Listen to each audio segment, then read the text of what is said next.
Hi guys, I'm Gabby and welcome to my channel if this is your first time here, and if you're returning, thank you so much and welcome back. Today's video was a suggestion from my sis over at Black Unicorn Vlogs here on YouTube.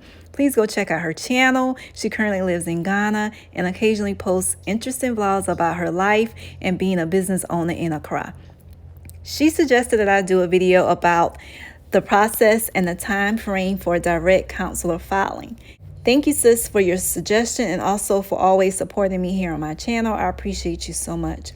Okay, so this, of course, required me to do some research, which I enjoy doing. I'm a little bit different, guys. Research to me is fun.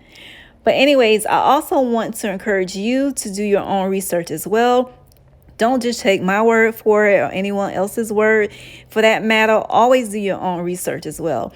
I'm not an expert, nor am I an immigration attorney, so everything I share is based off my own personal experiences and what I've learned along the way. All right, so remember, always do your own research, okay? All right, so let's dive in. What is direct consular filing? Direct consular filing is also called local filing. It's when a sponsoring U.S. citizen spouse or lawful permanent resident files Form I-130 petition for an alien relative outside the United States. The Form I-130 has to be filed with the U.S. Department of State or the U.S. Department of Homeland Security. Typically, the processing times for filing using direct consular filing is shorter than those petitioners who file with the USCIS lockbox facility within the United States. And you can also avoid paying certain fees to the National Visa Center with direct consular filing.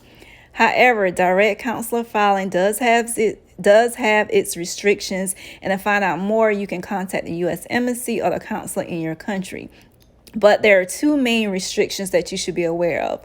One, not everyone can use it, and two, U.S. citizens can only sponsor immediate relatives who are outside the United States. And immediate relatives are spouse or unmarried children.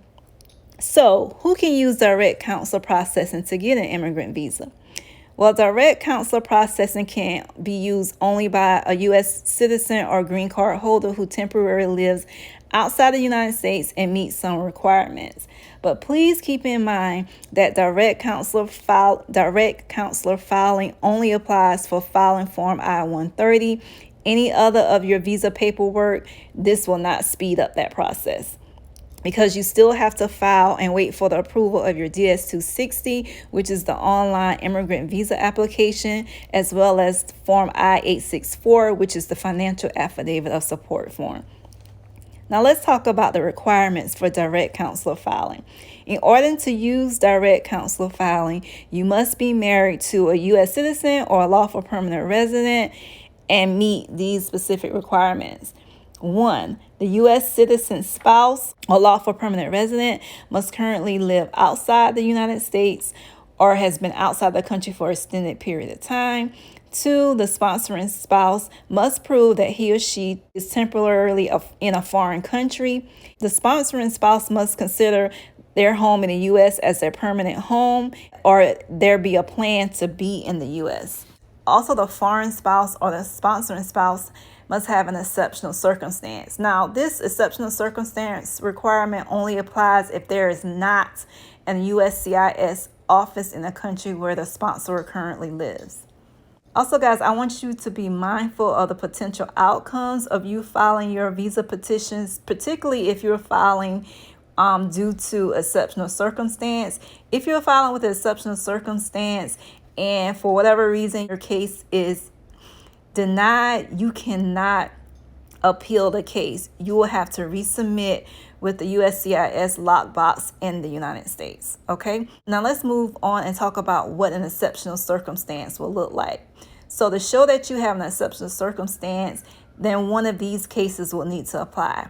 Either you'll need to be on military deployment, have an imminent threat to your personal safety that could be of the sponsoring spouse or the spouse that's seeking a green card, be an urgent need for a medical emergency, perhaps your U.S. citizen spouse or the spouse seeking a green card needs to travel due to a medical emergency, or perhaps there's a change of employment where the U.S. Citizen spouse is living out the United States and they're offered a position to relocate back to the U.S. on short notice, or perhaps the child that you're responsible for is close to aging out, as well as maybe the green card holder has recently become naturalized. Perhaps there's an adoption, or there's, like I said, short notice of relocation due to a new job in the U.S. So these are some of the exceptional circumstance cases that you can use to apply. Now let's talk about the steps on applying for direct consular filing. So how you go about applying will be determined based upon if you have an exceptional circumstance or not. If you do have an exceptional circumstance, then you will first need to contact your local U.S. consulate or embassy, and they will give you more information as to whether or not you can use direct consular filing.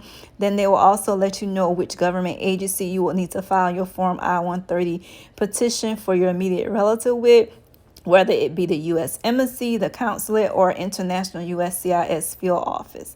From there, you will submit your Form I-130 for your immigrant relative, as well as pay your filing fees and prepare and submit your other supporting documents.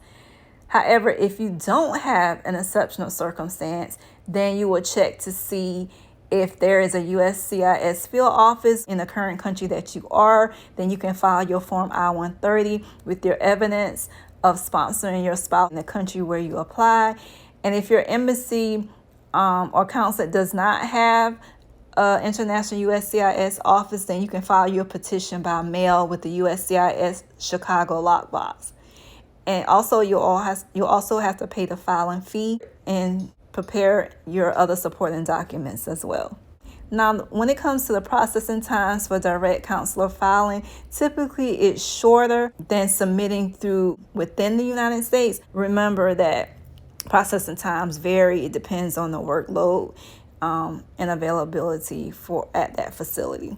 Now, keep in mind, like with the requirements that we mentioned, you'll have to prove, the U.S. citizen will have to prove their residency in a foreign country. So they'll need to provide documents such as a visa, residence permits, or leases from the country where the Form I-130 will be filed, and also prepare to provide supporting documents to show that the sponsoring spouse assumes the U.S. as their permanent residency, and then also be able to file their Form I-864.